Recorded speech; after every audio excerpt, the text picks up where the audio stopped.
Bonjour. Aujourd'hui, on va faire la série 3 des liaisons cristallines. On va commencer directement avec l'exo 3. Dans cet exercice, on a l'interaction entre deux atomes. Cette interaction, elle est due à l'interaction dipôle-dipôle induit qui est à faible portée et à l'interaction répulsive qui est due au chevauchement progressif des nuages électroniques. Bien sûr, lorsque les deux atomes se rapprochent. En négligeant l'énergie cinétique et les vibrations des deux dipôles, l'expression de l'énergie totale, connue sous le nom de l'énergose, est donnée par ceci en fonction de A et B. Moins A sur R6, c'est le terme attractif, et plus B sur R2, c'est le terme répulsif. Cette expression, on peut aussi l'écrire sous une autre forme en fonction de deux autres paramètres qui sont sigma et epsilon. Comme première question, on vous demande de retrouver les paramètres A et B qui apparaissent dans la première expression en fonction des paramètres qui apparaissent dans la deuxième expression. Donc, comme premier calcul ou comme premier développement, on va juste faire rentrer les 4 epsilon à l'intérieur des deux termes. Donc, on obtient deux termes en R12 et en R6.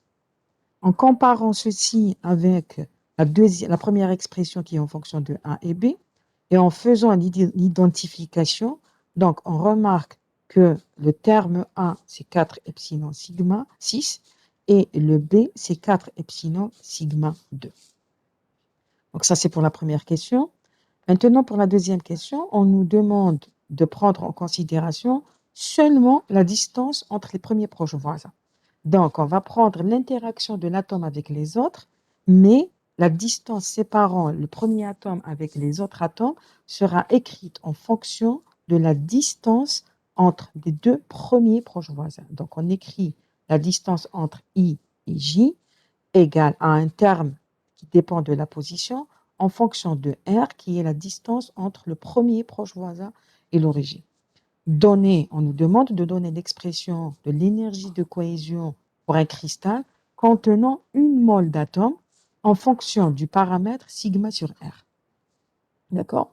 Donc, on va commencer par l'interaction entre deux atomes, un à la position I et l'autre à la position J. Donc, l'interaction, c'est l'interaction de l'émergence. U et J, c'est 4 epsilon, sigma 12 sur R et J, moins sigma sur R et J puissance 6. R et J, c'est la distance entre l'atome à la position I et l'atome à la position J. Par exemple, entre 1 et 2, entre 2 et 3, ainsi de suite. Maintenant, c'est quoi l'énergie entre l'atome I et tous les autres qui sont à une position différente? Ça veut dire l'atome I qui est différent de J et à la position 1, la position 2, la position 3, ainsi de suite. Donc, l'interaction entre l'atome à la position I et tous les autres atomes. Donc là, qu'est-ce qu'on va faire? On va sommer cette énergie-là, mais la sommation va être seulement selon J.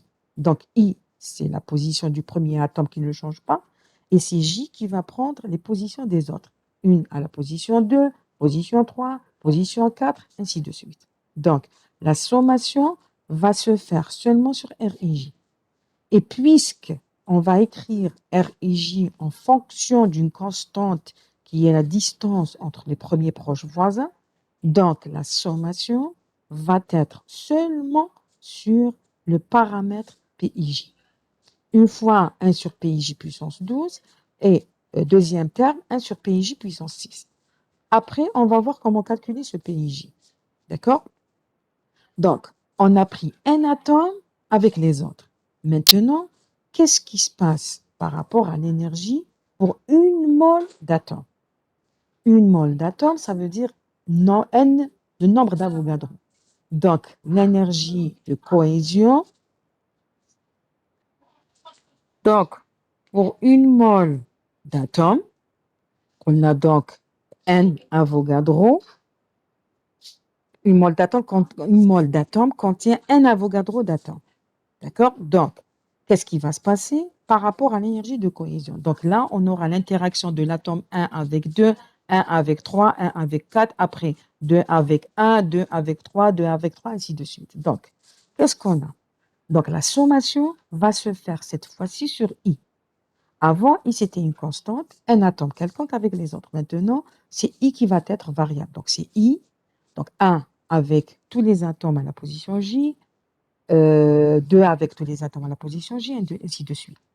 Donc, on va faire une sommation de I égale à 1 jusqu'à I égale à N Avogadro. Donc, N, c'est le nombre d'Avogadro.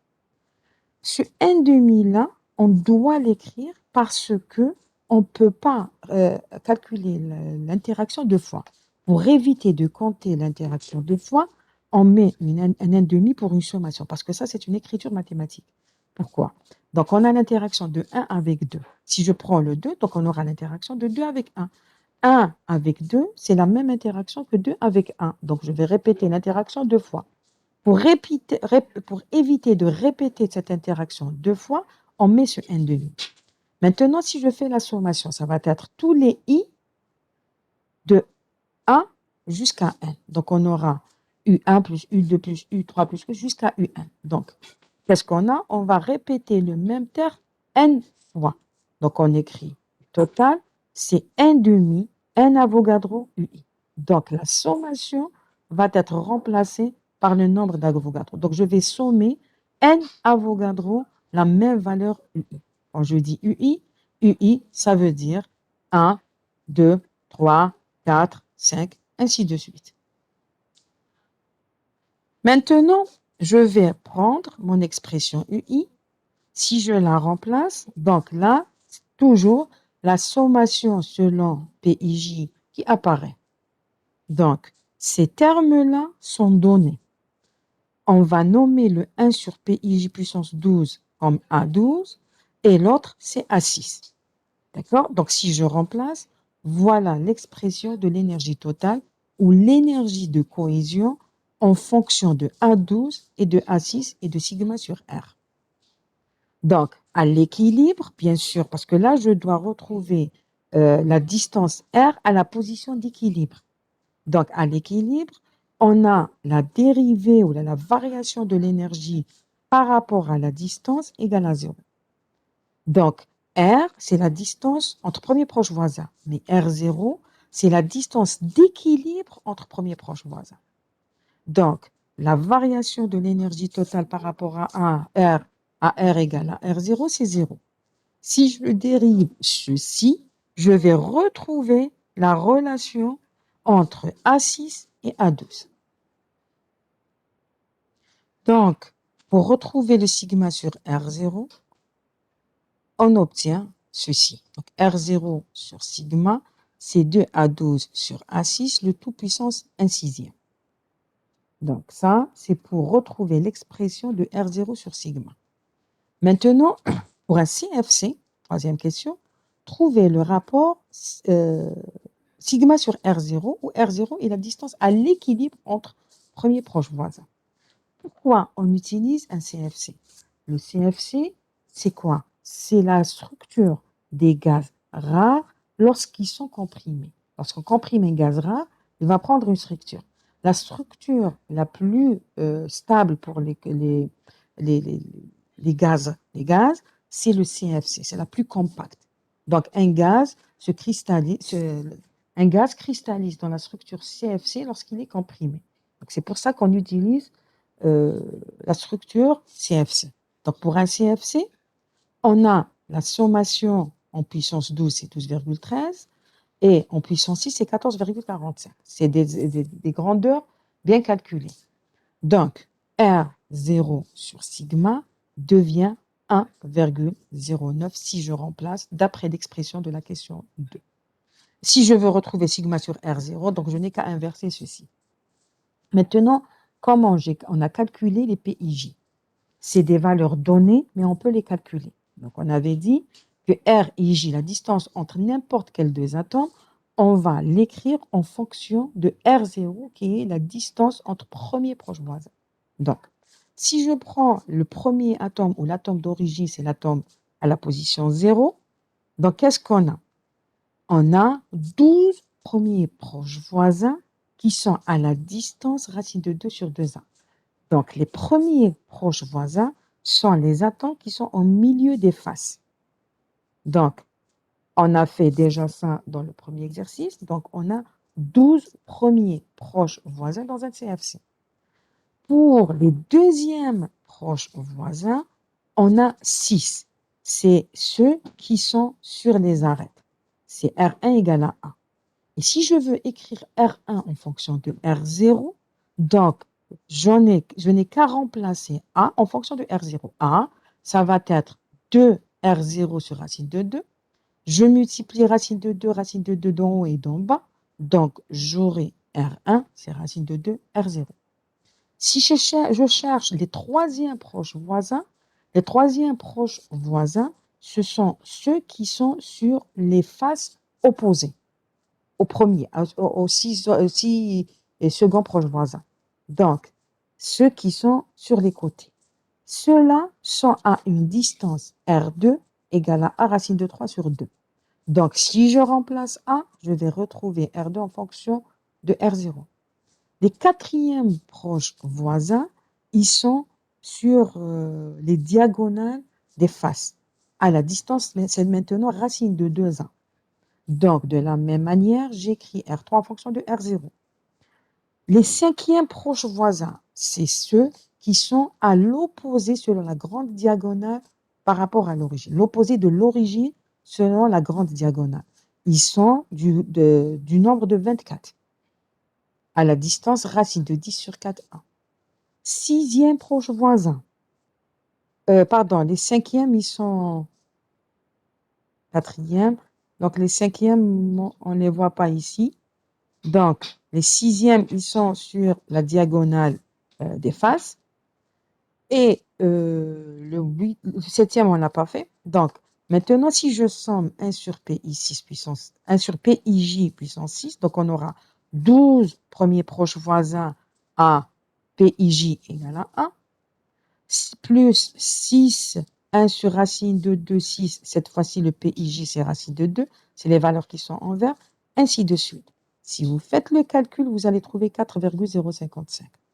Pour le terme plutôt à la puissance 12, on va trouver 12,13. Donc, c'est la même expression.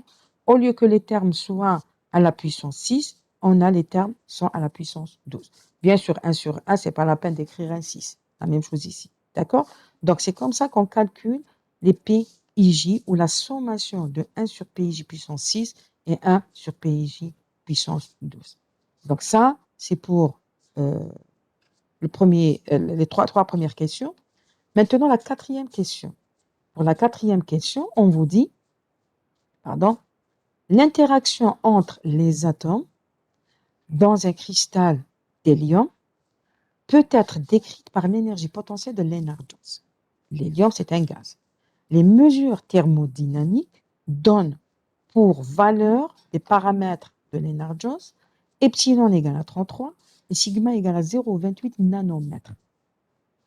Donc, on vous demande de calculer l'énergie de cohésion du cristal pour une mole d'hélium. Et l'énergie, on va la calculer en joules. Donc, un électronvolt, c'est un 6 puissance moins 19 joules. Donc, ça, c'est l'énergie totale qu'on a retrouvée. Pour R égale à R0, on a R0 sur sigma égale à 1,02. D'accord? Donc, si je remplace, on va retrouver, bien sûr avec A12 égale à 12,13 et A6 égale à 14,45, on va retrouver l'énergie totale, c'est moins 8,6, le nombre d'Avogadro fois epsilon. Si je remplace epsilon et le nombre d'Avogadro et 1 EV égale à 1,6 puissance moins 19 joules, on va retrouver l'énergie totale comme étant moins 2,76 kJ par mole. Donc ça, c'est la dernière question de l'exo 3.